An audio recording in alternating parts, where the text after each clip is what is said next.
नमस्कार, आप देख रहे हैं सी न्यूज़ भारत। मैं हूं आपके साथ स्नेहा सिंह। वक्त हो गया है न्यूज़ आर का। महुआ विभाग पीपल्स को क्रेडिट सोसाइटी लिमिटेड महुआ में सहकार पैनल की हुई जीत। सहकार पैनल के सभी 17 को उम्मीदवार विजयी घोषित किया गया। सामने परिवर्तन पैनल के चारों उम्मीदवारों की हार हुई। बता दें कि सहकार पैनल ने जनक भाई देसाई की अध्यक्षता में सभी 17 उम्मीदवार चुनाव लड़ाए थे और विजयी भी हुए। परिवर्तन पैनल राजेश भाई नायक की अध्यक्षता में चारों उम्मीदवारों को चुनाव लड़ाया था, जहां पर चारों उम्मीदवारों की हार हुई है। ये चुनाव प्रक्रिया में 4,866 सभासद वोटर्स में से 2,579 जितने सभासदों ने अपने वोट के अधिकार का उपयोग किया, जिसमें 151 जितने वोट रद्द हुए। ये सोसाइटी में बहुत सालों के बाद चुनाव हुआ और ये चुनाव ना हो इसलिए सभी प्रकार से प्रयास किए गए, मगर परिवर्तन पैनल ने चुनाव लड़ना है और सभासदों के पास जाना है, इसलिए में परिवर्तन पैनल की ओर से चुनावी मुख्य मुद्दा रहा। बोगस सभासद बनाए गए ये पहला मुद्दा रहा और सोसाइटी में से बार बार डिफॉल्टर जिनके पर बारंबार कोर्ट मेंटर बनने के बाद भी भाई भतीजावाद रखते हुए डिफॉल्टर लोगों को सोसाइटी में से लोन दी गई, जो सोसाइटी के कायदे कानून नीति नियमों से विपरीत जाकर ये सोसाइटी के हित में नहीं है। ऐसे लोगों को वही वट करने वाले सहकार पैनल डायरेक्टरों द्वारा सोसाइटी में से लोन दी गई और देने भी जाते हो तो कल सोसाइटी डूब जाएगी और उसमें हजारों लोगों के सोसाइटी में रखे हुए डूबेंगे। ऐसे वही वट के लिए इसका जिम्मेदार कौन? जिन्होंने आप पर बड़ा विश्वास करके सोसाइटी में अपनी जमा पूंजी रखी होगी और वो कल आपके ऐसे वही वट के लिए सोसाइटी के डूबने के लिए दिन आ गए और जिनकी जमा पूंजी डूबी होगी वो कौन देगा? ऐसी बातों को परिवर्तन पैनल के उम्मीदवारों द्वारा अपने चुनाव प्रचार के दौरान मुख्य मुद्दा बनाकर कही गई। दूसरा चुनाव अधिकारी सतीश भाई पटेल द्वारा परिणाम की घोषणा की गई, जिसमें परिवर्तन पैनल के सभी उम्मीदवारों ने फाइनल परिणाम के पेपर पर साइन करने से इनकार कर दिया। बहुत सारी टेक्निकल वजह है, ऐसी बहुत सारी बातों को लेकर साइन करने से मना कर दिया और परिणाम किया, विरोध किया। परिवर्तन पैनल के उम्मीदवारों द्वारा विरोध किया गया। वहीं हमारे संवाददाता चंद्रकांत पुजारी ने चुनाव अधिकारी सतीश भाई पटेल व दोनों पैनल के उम्मीदवार नियुक्त किए गए पदाधिकारी से परिणाम आने के बाद जब पूछा तब उन्होंने कुछ इस तरह प्रतिक्रिया दी।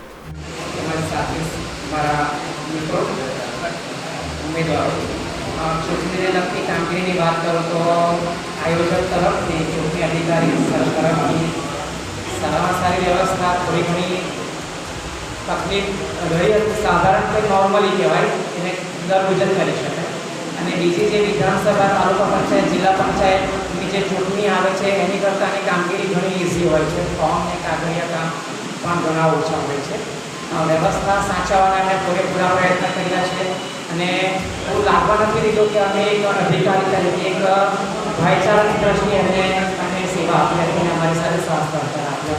અમને પણ ઘણો આનંદ થયો કે એમની સાથે કામગીરી કરવાનો એક પરિવારની ભાવનાથી જ અમે બધાએ કામ કર્યું હતું। મિત્રો ઇલેક્શન આવે છે જાય છે હાર જીત થયા કરે છે પણ આપણો જે પારિવારિક સંબંધ જે છે એ જળવાયેલો રહેવો જોઈએ। તો ફરીથી એક વખત એ જ કહું છું કે સુંદર આયોજન સુંદર વ્યવસ્થા કરવામાં આવી હતી।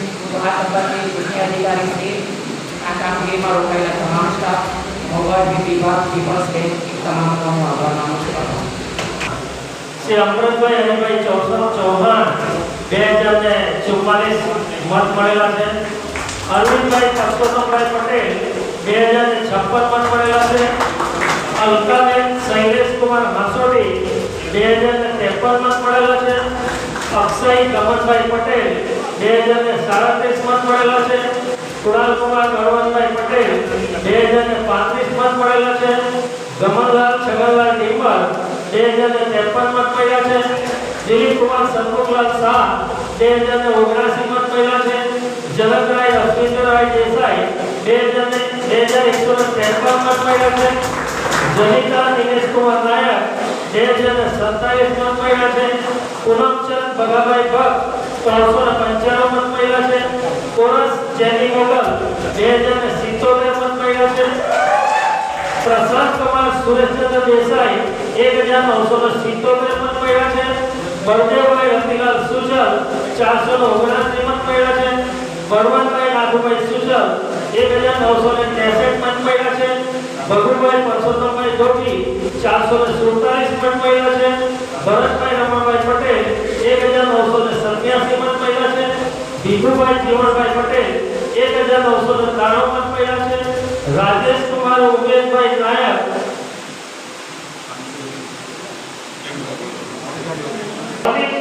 અનિલ કુમાર શાહ 1940, રાજેશ કુમાર ઉમેશભાઈ નાયક 365, વિજય કુમાર જગમોહનલાલ ભાવસાર 1906, સુમનભાઈ મંજીભાઈ ચૌધરી 1853.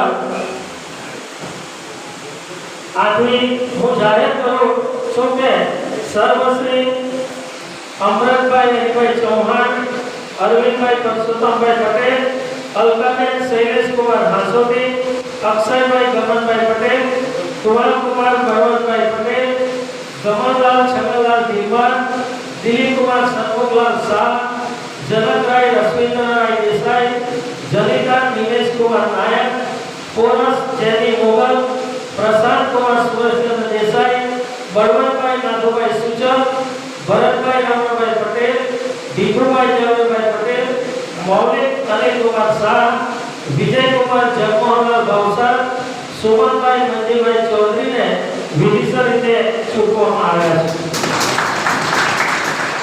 નીચે મુજબના ઉમેદવારોની ડિપોઝિટ જપ્ત. હા, આપનું શુભ નામ? સતીશભાઈ નારાયણભાઈ પટેલ. તમારો પરિચય? હું મોવા વિભાગ પીપલ્સ કોઓપરેટિવ ક્રેડિટ સોસાયટીનો મુખ્ય ચૂંટણી અધિકારી. બીજું કે આ મોવા પીપલ્સ બેંકની જે ચૂંટણી થઈ, હા, તમે મુખ્ય અધિકારી હતા, એની અંદર કઈ રીતની વ્યવસ્થા કરવામાં આવેલી તમારી રીતના? અમે પ્રથમ તો અમારી ચૂંટણી સમિતિ 12 જણની બનાવી. એમાં ચૂંટણી અધિકારી, નાયબ ચૂંટણી અધિકારી અને ચૂંટણી સમિતિના સભ્યો. એવી રીતે અમે પહેલાં ચૂંટણી સમિતિ બનાવીને ત્યાર પછી તારીખ 15/5/22ના રોજ ચૂંટણી હતી. એટલે જુદી જુદી સ્કૂલમાંથી અમે લગભગ 38 જેટલો સ્ટાફ આ ચૂંટણીના કામ માટે વ્યવસ્થા કરી. અમારા 6 બૂથ હતા. મહુવામાં 3, એક કાનીમાં, એક ધોળીકુઈમાં અને એક ગુણેશ્વરમાં. એવી રીતે અમે લગભગ 38 થી 40. એમાં કેટલા લોકોએ મતદાન કર્યું એમાં ને કેટલા રદ બાતલ થયા મતો? અમારું ટોટલ 4866નું વોટિંગ હતું. એની સામે 2579 મતદારોએ મતદાન કર્યું છે. એમાંથી રદ બાતલ કેટલા થયા? એ પૈકી 2579 પૈકી 151 મતો રદ થયા છે. અને આજ રોજ તારીખ 16/5/22ના રોજ મતગણતરીનું કાર્ય પણ પૂર્ણ થયું છે. અને સહકાર પેનલ જે બળદગાડાના ચિહ્ન અને ચૂંટણી લડી રહેલી હતી એ વિજયી થઈ છે. બીજું એ કે આ ચૂંટણીની અંદર સહકારી ક્ષેત્રની અંદર 151 જેટલા મત રદ થવા, બરાબર? રદ થવા એટલે બહુ મોટી બાબતો કહેવાય. એને લઈને તમે સ્વીકારો છો કે તમે જે જનજાગૃતિનું કામ, અવેરનેસ લાવવાનું કામ જે ચૂંટણી સમિતિએ પહેલાં જે કરવાનું હોય તે કરવામાં આવેલું તમારા તરફથી? ના, એમાં જે ઉમેદવારો છે એ અવારનવાર ચૂંટણી પ્રચાર માટે દરેક સભાસદોને મળતા હોય. જે કંઈક માહિતી, જે કંઈ સૂચનો કરવાના હોય એ સૂચનો ઉમેદવારો કરતા હોય. અમારાથી કોઈક મતદારોને આમાં શું છે કે જે સહકાર પેનલ છે તે સહકાર પેનલની રીતના પ્રચાર કરશે ને કરતી હોય, પરિવર્તન પેનલ પરિવર્તનની રીતના. પણ એક ચૂંટણી સમિતિની જિમ્મેદારી, જેવી રીતના લોકસભા હોય, વિધાનસભા હોય કે તાલુકા પંચાયત હોય, તેમાં સરકાર એક કાર્યક્રમ રાખે, જનજાગૃતિ કાર્યક્રમ, કે કેવી રીતના મતદાન કરવાનું, અવેરનેસ લાવવા માટે. તો તેવા કાર્યક્રમો તમારી સમિતિ દ્વારા થયેલા પહેલાં? ના, એવો કોઈ કાર્યક્રમ અમે કર્યો નથી. તો કરવા જોઈએ ને? તમે શું માનો, કરવા જોઈએ કે નહીં? મને એ આઈડિયા નથી કે આ ચૂંટણી સમિતિ આવું કાર્ય કરવું જોઈએ. કેમ કે 151 જેટલા મતદારો કરવું જોઈએ. કેમ કે 151 જેટલા મતદારો, ઘણા લોકો બધા શું કે ઘણા બધા સિક્કા વગરના ઘણા એરિયા, ખોટી જગ્યાએ સિક્કા મારવા, વધારે મારવા, જે મારવા જોઈએ એના કરતાં વધારે મારીને છેકી. કેમ કે આમાં તો બુદ્ધિશાળી વર્ગ.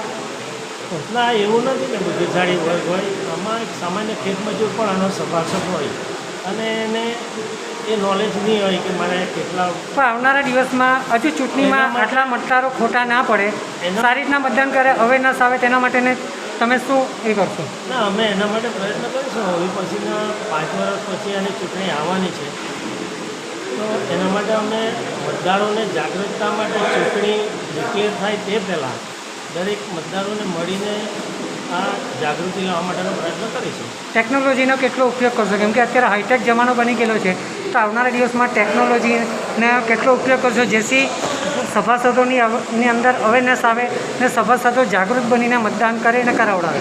જનરલી સહકારી સંસ્થાઓમાં ઈવીએમ મશીનથી ચૂંટણી નથી કરતા, બેલેટ પેપરથી જ લગભગ થાય છે. બેલેટ પેપર એ નહીં, જેવી રીતના સોશિયલ મીડિયા, એટલે દાખલા તરીકે કેવું તમે જનજાગૃતિના કાર્યક્રમ કરવા જાઓ તો ઘણી વખત તે જગ્યાએ સભાસદ હોતો નથી, પણ એક ટેકનોલોજીનો ઉપયોગ કરવામાં આવે, વિડીયો બનેલો હોય તો વિડીયો આજે સોશિયલ સાઇટથી શેર થતો હોય, આતે થતો હોય, તેને લઈને પણ અવેરનેસ આવતી હોય, તો તેવા કાર્યક્રમો તમે કેટલા ધ્યાન પર લેશો? એટલી ઝડપથી વધતી જાય છે કે તમે ઘેર બેઠા પણ દરેક મતદારોને જાગૃત કરી શકો.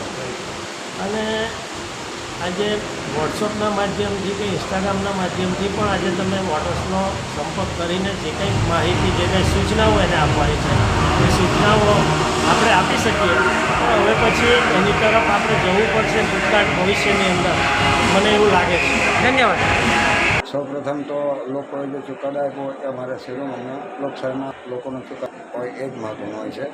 અને સામેની પેનલના સહકાર પેનલના તમામ ડિરેક્ટરો જે ચૂંટાયા એમને મારા ખૂબ ખૂબ અભિનંદન. બીજું એ કે રાજુભાઈ, ચૂંટણીના જાહેર થઈ ત્યારથી લઈને ઉમેદવારી કરી ત્યાર પછી તમે સભાસદોના વચ્ચે ગયા, મતદારોના વચ્ચે ગયા, તમારા એવા કયા મુદ્દા હતા તે મુદ્દાને લઈને તમે પ્રચાર કરતા હતા? અમે જે પ્રચાર કર્યો એમાં મુખ્ય મુદ્દો અમારો હતો કે આડેધડ જે ધિરાણ કરવામાં આવે છે જે કાયદાની બહાર, અને એ અંગે કેસો પણ થઈ ગયા છે. અને ડિફોલ્ટરોને વારે ઘડીએ જ ઓફ એન્ડ એ લોકો જે ધિરાણ કરતા આવ્યા, હવે ધારો કે કોર્ટમાં એના વસૂલાત થઈને એક જ અઠવાડિયામાં પાછી આપી દેવા એવા ડિફોલ્ટરોના જે કેસ ચાલે છે તે અંગે અમે મહત્ત્વનો મુદ્દો રાખ્યો. બીજો મુદ્દો એ હતો અમારો કે ભાઈ ક્રાઇટેરિયા પર, એટલે 5 કિલોમીટરની ત્રિજ્યા બહાર જે સભાસદો બનાવવામાં આવેલા છે એ અમારી તથા કાયદાની પરિભાષામાં એ બોગસ ગણાય. એના કોઈ પુરાવા લીધેલા કે નહીં એ બધી અમે માગણી કરીને એ માગણી માટે અમે સરકારશ્રીમાં પણ અરજીઓ કરી છે અને લોકોમાં પણ જાગૃતિ લાવવાની કોશિશ કરી છે. બીજું કે તમે જે હાર થઈ પરિવર્તન પેનલની, એના માટે તમે શું જિમ્મેદાર? હારમાં તો એવું સાહેબ કે અમારી આમ બી પેનલ ટૂંકી પડી, પ્રચાર માટે બી અમારા 2-4 દિવસે કોઈ પ્રચાર કરનાર હતા નહીં. અને મુખ્ય તો એવું છે કે સહકાર પેનલને જે જીતનો શ્રેય જાય છે તે એટલા માટે જાય છે કે એમના કન્વીનર એ લોકો તનતોડ મહેનત કરીને એમનું પ્રભુત્વ આમ બી સારું છે, હવે એ તોડવા માટે અમે પ્રયત્ન કરી રહ્યા છીએ. બીજું કે આગળ તમારી લડત કેવી રહેશે? અગાડી બી અમારી લડત, કાનૂની લડત ચાલુ જ રહેશે. ધન્યવાદ. તેમજ સભાસદોને જાગૃત કરવાની પણ લડત અમારી ચાલુ જ રહેશે. ધન્યવાદ. હિતેશભાઈ બાબુભાઈ નાયક ઓંડજ. આજે મહુવા પીપલ્સ કોઓપરેટિવ બેંકની ચૂંટણીનું પરિણામ હતું. સહકાર પેનલ આજે વિજય બની છે, એનો શ્રેય આજે તમે કોને આપશો? સહકાર પેનલના વિજય તરફના મંડાણ આજે એ સાબિત કરે છે કે મહુવા વિભાગ પીપલ્સ ક્રેડિટ સોસાયટીમાં અને આદરણીય શ્રી જનક કાકામાં લોકોનો સંપૂર્ણ વિશ્વાસ છે અને સભાસદોએ યોગ્ય કામ કર્યું છે અને સહકાર પેનલ ભવ્ય વિજય તરફ આગળ વધી રહી છે. આ ચૂંટણી દરમિયાન તમારી શું જિમ્મેદારી હતી? ચૂંટણીમાં આદરણીય જનક કાકાએ અમને કન્વીનરના પદ પર બિરાજમાન કર્યા એ બદલ એમનો પણ ખૂબ ખૂબ આભાર, અને સભાસદોએ જે અમને સહકાર આપ્યો છે એમનો પણ ખૂબ ખૂબ આભાર માન્યો. બીજું કે તમે ચૂંટણી દરમિયાન એવા કયા મુદ્દાને લઈને સભાસદો વચ્ચે ગયા અને એ સભાસદોએ તમારી વાત માનીને તમને આજે વિજય બનાવ્યા? 1995થી સ્થપાયેલી આ પીપલ્સ કોઓપરેટિવ સોસાયટી 27 વર્ષના વહીવટના જે મુદ્દા હતા એ મુદ્દાને લઈને અમે જનતાની વચ્ચે ગયા અને સભાસદોએ અમને ખૂબ ઉમળકાભેર મતદાન કર્યું છે અને ભવ્ય વિજય તરફ અમે આગળ વધી રહ્યા છીએ. બીજું કે આ વર્તમાન અખબારની અંદર જે ભૂગત સભાસદો, ડિફોલ્ટર સભાસદોને લોન, એને લઈને ઘણી બધી બાબતો પેપરમાં આવી, તે બાબતે તમે શું કહેશો? એવું કંઈ છે જ નહીં, બધા યોગ્ય સભાસદો બનેલા છે, એવું કંઈ છે નહીં. धन्यवाद. गुजरात से सीनू संवाददाता चंद्रकांत पुजारी की रिपोर्ट। फिलहाल इस खबर में बस इतना ही। देश दुनिया की ऐसी तमाम खबरों को देखने के लिए बने रहें सी न्यूज़ भारत के साथ।